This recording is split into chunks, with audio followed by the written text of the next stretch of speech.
men, ketemu lagi dengan saya Dovan. Hari ini kita mau review kameleonnya Indonesia ya. Ini di belakang saya sudah ada kameleonnya Indonesia. Sebenarnya sih bukan kameleon, ini masuk ke family Gynocephalus. Nama ilmiahnya Gynocephalus chameleontinus. Ini. Jadi ini sebenarnya reptil yang cukup cantik, cuman agak susah di perawatan. Jadi untuk setting kandang sama perawatannya tuh agak sedikit ribet. Ini bolehlah nanti saya share sedikit soal kandang sama tips perawatan ya.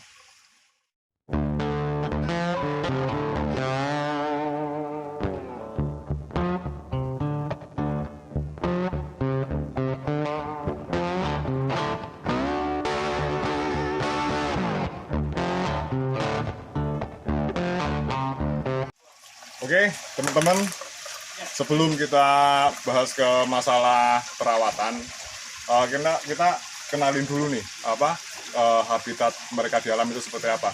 Jadi untuk forest dragon ini, dia itu sebenarnya reptil yang hidup di dataran tinggi. Jadi dia butuh suhu yang agak dingin. Jadi nggak bisa di suhu yang terlalu panas, itu nggak bisa. Tapi ini asli Indonesia ya? Asli Indonesia. Jadi untuk family Gynocephalus itu sebenarnya banyak sekali spesiesnya. Penyebarannya juga hampir merata di seluruh Indonesia ya.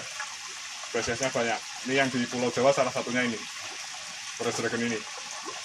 Jadi untuk membedakan jantan sama betinanya pun itu sangat gampang. Ini bisa ke sini, bisa ke sini. Nah, jadi untuk yang warnanya cerah itu jantan. Yang warna cerah itu jantan. Kalau yang betina itu warnanya yang gelap. Nah, yang coklat ini betina. Jadi kalau untuk setting itu sangat gampang lah. Nah, untuk setting kandang. Karena hewan ini hewan yang hidup di atas pohon, jadi setting kandangnya itu minimal harus ada kayak cangkringan itu, dan tempatnya mesti agak luas. Soalnya tingkat stres untuk hewan ini nih cukup tinggi. Itu salah satu faktor penyebab reptil satu ini itu susah dipelihara. Susah dipelihara karena tingkat stresnya itu tinggi dan gampang mati. Padahal sebenarnya ini reptil yang sangat cantik ya.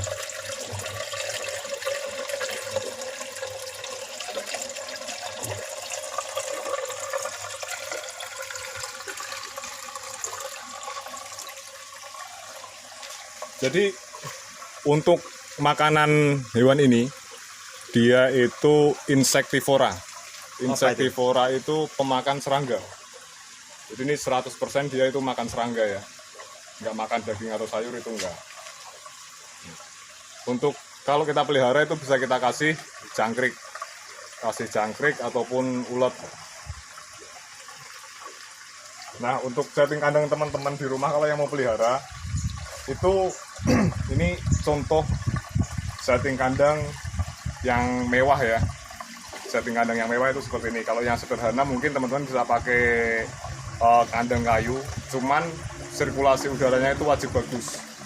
Jadi sirkulasi udaranya harus lancar, jangan sampai pengap.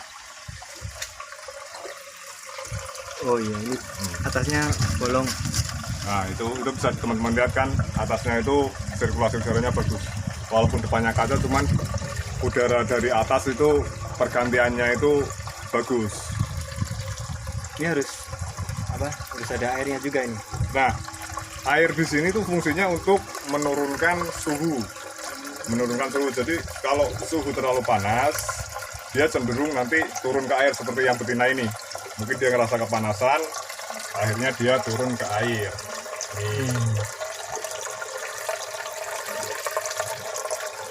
Jadi kalau untuk hewan ini, dia itu tidak ditemukan di dataran rendah ya, itu di dataran tinggi. Ini coba kita lihat jangkrik, coba kasih makan mau apa enggak.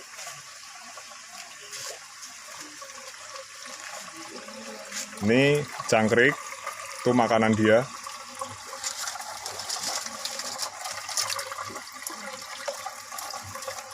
malu-malu, nggak mau kayaknya, nggak mau dilihat. Jadi emang karena mungkin belum adaptasi begitu bagus ya, jadi makannya dia itu masih malu-malu, masih malu-malu kucing lah. Malu kucing. Kalau saya sama kameramen saya ini nggak pernah malu-malu. Om. Ini udah maksimal kan? Oh iya. Ukurannya. Untuk size maksimal memang segini. Ini sekitar 25 cm kayaknya. 25 cm. Ini kan tadi kita ambil yang jantan, kita coba ambil yang betina.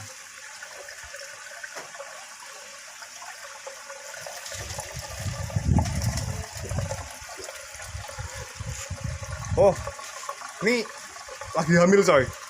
Asli kalau ini lagi hamil. Ini betinanya lagi hamil. Ini kelihatan banget apa kayak ada benjol-benjolan telur di dalamnya. Genjer-genjer ya? Juga kalau dilihat kan perutnya emang gede banget. Ini hamil. Ini kalau telur itu ditaruhnya di mana? Kalau dia itu dikubur. Jadi layangan jenis kadal kalau dia bertelur dikubur. Dan di sini nggak ada. Ya nanti mungkin dia bertelur di bawah situ kan nanti diambil. Ini hamil. Yang betina ini satunya hamil. coba dicek kan. Satunya. Kalau yang ini kayaknya enggak. Is, sama aja coy. Hamil juga. Hamil. Ini hamil semua ya. Ini hamil semua, kasihan. Nah itu perbedaan mencolok jantan sama betina kelihatan banget kan. Yang jantan warnanya lebih cerah. Nah ini hewan yang cukup keren kalau dijadiin display. Asal kita tahu kerset perawatannya itu dia hidup. Cuman kan kadang kita kayak belum mempelajari hewan yang mau kita pelihara. Jadi tips untuk kawan-kawan, kalau misalnya mau pelihara reptil entah itu jenis apapun, sebelum kita pelihara reptil itu alangkah baiknya kita itu cari kayak kerset untuk perawatan, ataupun minimal kita cari tahu habitat mereka di alam itu seperti apa. Kalau kerset itu apa? Kerset itu kayak semacam cara-cara gitu loh. Misalnya cara perawatan ini, itu cara perawatan kita sesuaikan dengan habitat mereka di alam. Misalnya ini kan di daerah dataran tinggi, otomatis dia harus cuaca yang dingin. Nggak bisa kita taruh di cuaca yang panas, jadi kan nggak sesuai. Dan itu kebanyakan sebagian besar pasti mati kalau nggak sesuai sama habitat mereka di alam.